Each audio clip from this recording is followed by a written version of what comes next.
Remue ménage. Remue ménage.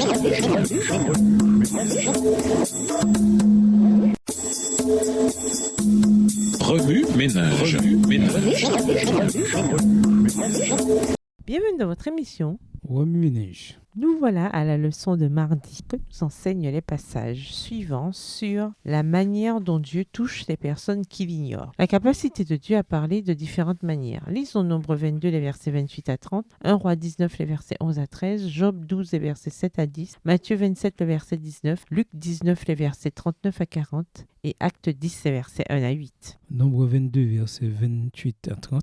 L'Éternel ouvrit la bouche de l'ânesse et elle dit à Balaam, « Que t'ai-je fait pour que tu m'aies frappé déjà 3 fois ?» Balaam répondit à l'ânesse, « C'est parce que tu t'es moqué de moi. Si j'avais une épée dans la main, je te tuerais à l'instant. » L'ânesse dit à Balaam, « Ne suis-je pas ton ânesse que tu as de tout temps monté jusqu'à ce jour? Ai-je l'habitude de te faire ainsi ?» Et il répondit non. 1 Roi 19, les versets 11 à 13, l'Éternel dit, « Sors et tiens-toi dans la montagne devant l'Éternel. » Et voici l'Éternel passa. Et devant l'Éternel, il y eut un vent fort et violent qui déchirait les montagnes et brisait les rochers. L'Éternel n'était pas dans le vent. Et après le vent, ce fut un tremblement de terre. L'Éternel n'était pas dans le tremblement de terre. Et après le tremblement de terre, un feu. L'Éternel n'était pas dans le feu. Et après le feu, un murmure doux et léger. Quand Élie l'entendit, il s'enveloppa le visage de son manteau et se tint à l'entrée de la caverne. Et voici une voix lui fit entendre ces paroles. « Que fais-tu ici, Élie ?» Job 12, versets 7 à 10.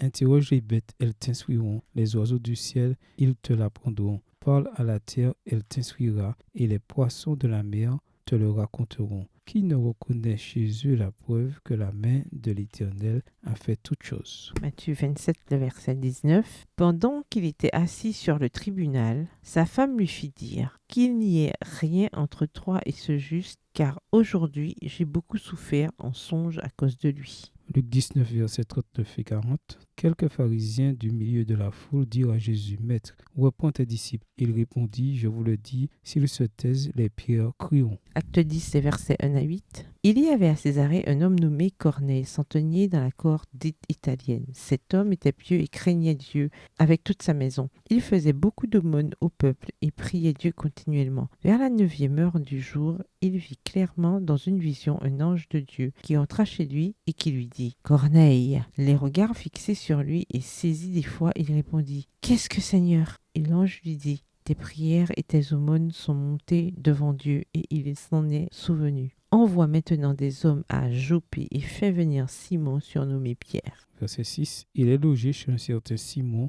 courroyeur, dont la maison est près de la mer. Dès que l'ange qui lui avait parlé fut parti, Corneille appela 2 de ses serviteurs et un soldat pieux d'entre ceux qui étaient attachés à sa personne. Et après leur avoir tout raconté, il les envoya à Joppé. Le désir de Dieu de sauver tous les hommes. Lisons Ésaïe 49, le verset 6, Jean 12, le verset 32 et 1 Timothée 2, les versets 3 à 4 et 2 Pierre 3, le verset 9.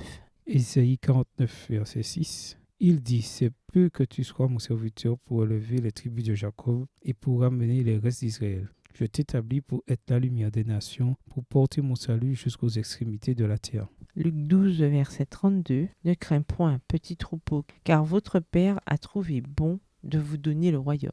1 Timothée 2, versets 3 et 4. Cela est bon et agréable devant Dieu, notre Sauveur, qui veut que tous les hommes soient sauvés et parviennent à la connaissance de la vérité. 2 Pierre 3, le verset 9. Le Seigneur ne tarde pas dans l'accomplissement de la promesse, comme quelques-uns le croient, mais il use de patience envers vous, ne voulant pas qu'aucun périsse, mais voulant que tous arrivent à la repentance. Au ménage, quels autres passages vous viennent à l'esprit pour comprendre les efforts de Dieu pour sauver ceux qui ne sont pas encore atteints? Au revoir. Et à demain si Dieu veut. Remue ménage. Remue ménage.